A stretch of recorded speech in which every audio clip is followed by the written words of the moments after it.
বিসমিল্লাহির রহমানির রহিম। বিসমিল্লাহির রহমানির রহিম। আল্লাহর নামে শুরু করছি, যিনি পরাক্রমশীল, পরাক্রমশালী, যিনি ন্যায় বিচার প্রতিষ্ঠাকারী, যিনি মজলুমের পাশে থাকেন আর জালিমের পরিণতি নির্ধারণ করেন। আজ আমরা বাংলাদেশের জনতা যারা জুলুমের ইতিহাস জানি, প্রতিবাদের চেতনা ধারণ করি, সমবেত হয়েছি গাজার মৃত্যু ভয়হীন জনগণের পাশে দাঁড়াতে। আজকের এই সমাবেশ কেবল প্রতিবাদ নয়, এটি ইতিহাসের সামনে দেওয়া আমাদের জবাব, একটি অঙ্গীকার, একটি শপথ। এই পদযাত্রা ঘনঘনের থেকে আজ আমরা ৪৫ করে আমাদের দাবি সহ উপস্থাপন করব। আমাদের প্রথম দাবিগুলো জাতিসংঘ আন্তর্জাতিক সম্প্রদায়ের প্রতি, যেহেতু জাতিসংঘ আন্তর্জাতিক সম্প্রদায় সকল জাতির অধিকার রক্ষা, দখলদারিত্ব, গণহত্যা রোধের সংকল্প প্রকাশ করে। এবং আমরা দেখেছি গাজায় প্রতিদিন যে রক্তপাত, যে ধ্বংস চলছে, তা কোনো একক সরকারের ব্যর্থতা নয়, বরং এটি একটি আন্তর্জাতিক ব্যর্থতার ফল। এবং এই ব্যর্থতা শুধু নিরাপত্তার মধ্যেই সীমাবদ্ধ নয়, বরং পশ্চিমা শক্তি বলয়ের অনেক রাষ্ট্র সরাসরি দখলদার ইসরায়েলকে অস্ত্র, অর্থ ও কূটনৈতিক সহায়তা দিয়ে এই গণহত্যাকে দীর্ঘস্থায়ী করেছে। এবং এই বিশ্ব ব্যবস্থা দখলদার ইসরায়েলকে প্রশ্নবিদ্ধ না করে বরং রক্ষা করার প্রতিযোগিতায় নেমেছে।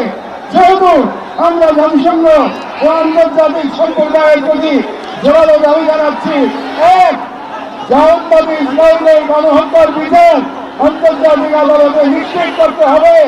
দুই, যুদ্ধবিরোধী নয়, গণহত্যা বন্ধে কার্যকর ও সম্মিলিত পদক্ষেপ গ্রহণ করতে হবে। তিন, 1967 সালে পূর্ববর্তী ভূমি ফিরিয়ে দেওয়ার জন্য বাধ্যবাধকতা তৈরি করতে হবে। চার, পূর্ব জেরুজালেমকে ফিলিস্তিন রাষ্ট্রের রাজধানী হিসেবে আন্তর্জাতিকভাবে স্বীকৃতি দিতে হবে। এবং পাঁচ, ফিলিস্তিনিদের আত্মনিয়ন্ত্রণ, নিরাপত্তা এবং রাষ্ট্রের সার্বভৌমত্ব প্রতিষ্ঠার পথ উন্মুক্ত করতে হবে। কারণ এই মুহূর্তে বিশ্ব ব্যবস্থা যে ন্যায় মুখোশ পড়ে আছে, গাজার ধ্বংসস্তূপে সেই মুখোশ খসে পড়েছে। আমাদের দ্বিতীয় দাবিগুলো মুসলিম উম্মার নেতৃবৃন্দের প্রতি। যেহেতু আমরা বিশ্বাস করি ফিলিস্তিন কেবল একটি ভূখণ্ড নয়, এটি মুসলিম উম্মার আত্মপরিচয়ের অংশ। এবং গাজা এখন কেবল একটি যুদ্ধবিধ্বস্ত শহর নয়, এটি আমাদের সম্মিলিত ব্যর্থতার বেদনাদায়ক প্রতিচ্ছবি। এবং উম্মার প্রতিটি সদস্য, প্রতিটি রাষ্ট্র এবং প্রতিটি নেতৃত্বের অর্পিত সেই আমানত যে আল্লাহ প্রদত্ত ভ্রাতৃত্ব ও দায়িত্বের সূত্রে আবদ্ধ। এবং ইসরায়েল একটি অবৈধ, দখলদার, গণহত্যাকারী রাষ্ট্র, যা মুসলিমদের প্রথম ঠিকা ও একটা পুরো জনগোষ্ঠীর অস্তিত্ব নিশ্চিন্ন করতে সর্বশক্তি নিয়োগ করেছে। এবং ভারতের হিন্দুত্ববাদ আজ এই অঞ্চলের জায়নবাদী প্রকল্পের প্রতিনিধিতে পরিণত হয়েছে। মুসলমানদের বিরুদ্ধে সুপরিকল্পিত দমন নির্যাতন চালিয়ে যাচ্ছে। এবং ভারতের সম্প্রতি ওয়াকফ সম্পত্তি আইনে হস্তক্ষেপের মাধ্যমে মুসলিমদের ধর্মীয় ঐতিহাসিক অধিকার ধারণ করা হয়েছে, যা উম্মার জন্য একটি স্পষ্ট সতর্কবার্তা। সেহেতু আমরা মুসলিম বিশ্বের সরকার ও ওআইসির মতো মুসলিম উম্মার প্রতিনিধিত্বকারী সরকারের নিকট দৃঢ়ভাবে আহ্বান জানাই, এক, ইসরায়েলের সাথে অর্থনৈতিক, সামরিক ও কূটনৈতিক সকল সম্পর্ক অবিলম্বে ছিন্ন করতে হবে। দুই, জায়নবাদী রাষ্ট্রের বিরুদ্ধে বাণিজ্যিক অবরোধ ও নিষেধাজ্ঞা আরোপ করতে হবে। তিন, গাজার মুসলিম জনগণের পাশে চিকিৎসা, খাদ্য, আবাসন ও প্রতিরক্ষা সহযোগিতা সহ সর্বাত্মক সহযোগিতা নিয়ে দাঁড়াতে হবে। চার, আন্তর্জাতিক পর্যায়ে ইসরায়েলকে একঘরে করতে সক্রিয় কূটনৈতিক অভিযান শুরু করতে হবে। এবং পাঁচ, জাহান্নামের দেশে ভারতের হিন্দুত্ববাদী শাসনের অধীনে মুসলিমদের অধিকার হরণ, বিশেষ করে ওয়াকফ আইনে হস্তক্ষেপের মতো রাষ্ট্রীয় আগ্রাসনের বিরুদ্ধে ওআইসি ও মুসলিম রাষ্ট্রগুলোকে দৃঢ় প্রতিবাদ ও কার্যকর কূটনৈতিক ব্যবস্থা নিতে হবে।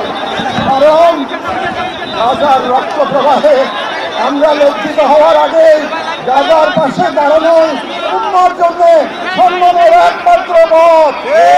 এবং যে নেতৃত্ব আজ নীরব, কাল ইতিহাসের কাঠগড়ায় দাঁড়াতে বাধ্য হবে।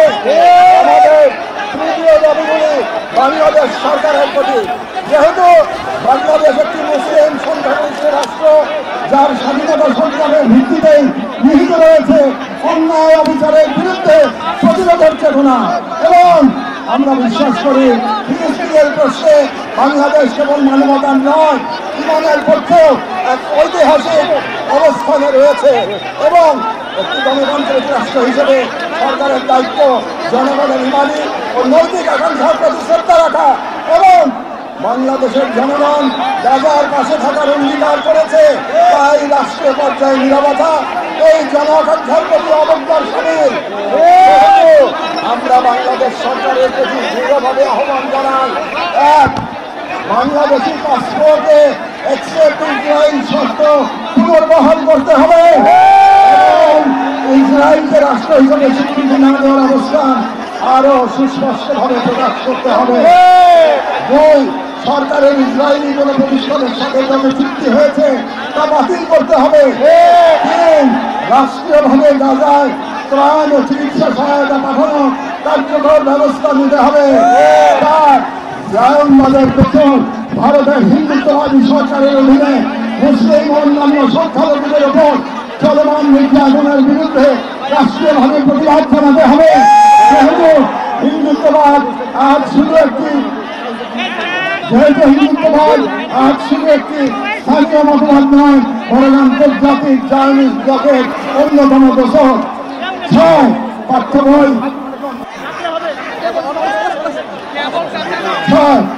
বই ও শিক্ষানীতিতে আল আকসা, ফিলিস্তিন এবং মুসলিমদের সংগ্রামী ইতিহাসকে অন্তর্ভুক্ত করতে হবে, যাতে নিজেদের ইতিহাস, ঐতিহ্য, আত্মপরিচয় নিয়ে গড়ে ওঠে। কারণ রাষ্ট্র কেবল শিরোমা নয়, রাষ্ট্র এক আমানত, আর এই আমানত রক্ষা করতে না পারলে ইতিহাস ওঠে না। আমাদের সর্বশেষ নিজেদের প্রতি যেহেতু আমরা বিশ্বাস করি একটি শহর নয়, এটি ইমানের অংশ, এবং আমরা জানি মুক্তি হাতে নয়, আমাদেরই কোনো প্রজন্মের হাতে, এবং আমরা বুঝি জাহানবাগের প্রতিষ্ঠা মূলত আমাদের নিজেদের আত্মবিস্মৃতির ফল, এবং আজ যদি আমরা প্রস্তুত না হই তাহলে আল্লাহ না করুন কাল আমাদের সন্তানেরা হয়তো এখন এক বাংলাদেশ হবে যেখানে হিন্দুত্ববাদ ও জাহানবাগ একত্রে নতুন গাজা তৈরি করবে, এবং গাজা আমাদের জন্য এক আয়না, যেখানে আমরা দেখতে পাই কিভাবে বিশ্বাসী হয়। যেহেতু আমরা এই মাটির মানুষ, এই মুসলিম ধর্মের মানুষ, এই কওমের সন্তান এবং সমগ্র মুসলিম উম্মাহ করছি, আমরা সকলে স্বতঃস্ফূর্তভাবে বয়কট করব প্রত্যেক সেই পণ্য কোম্পানি ও শক্তিকে যারা ইসরায়েলের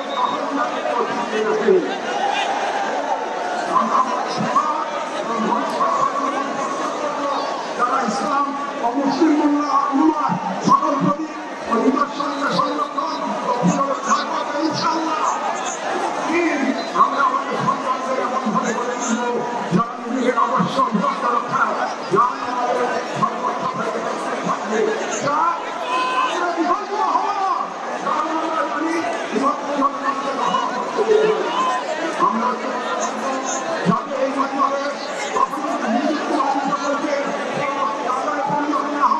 আমরা শুরু করবো নিজেদের ঘর থেকে ভাষা, ইতিহাস, শিক্ষা, সংস্কৃতি, অর্থনীতি সবভাবে আমরা মনে রাখবো রাজার শহীদরা যখন আমাদের দোয়া চান না, তারা আমাদের প্রস্তুতি চান।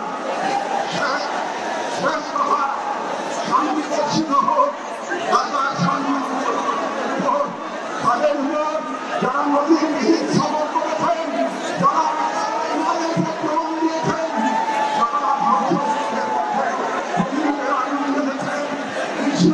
নিরাপত্তা উন্নতি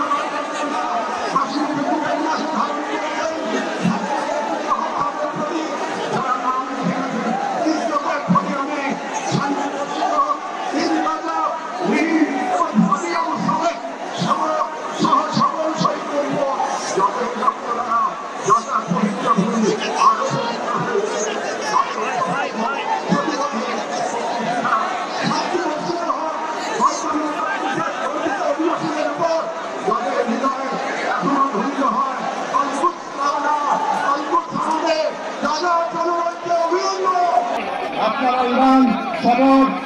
কোরআনের মহাকাব্য রচনা করেছেন, দুনিয়াকে দেখেছেন ইমান আত্মাকুলের শক্তি। আমরা বাংলাদেশের মানুষ শাহজালাল আর শরীয়তুল্লাহর ভূমি থেকে দাঁড়িয়ে আপনাদের সালাম জানাই, আপনাদের শহীদদের প্রতি ভালোবাসা ও শুভেচ্ছা জানাই। আর আমাদের কণ্ঠে উচ্চারিত হয় এই দোয়া, হে আল্লাহ, গাজার এই সাহসী জনপদকে তুমি সেই পাথর বানিয়ে দাও যার উপর দিয়ে ভেঙে পড়বে যার মধ্যে সব ষড়যন্ত্র বাংলাদেশের সর্বস্তরের জনগণের বিরুদ্ধে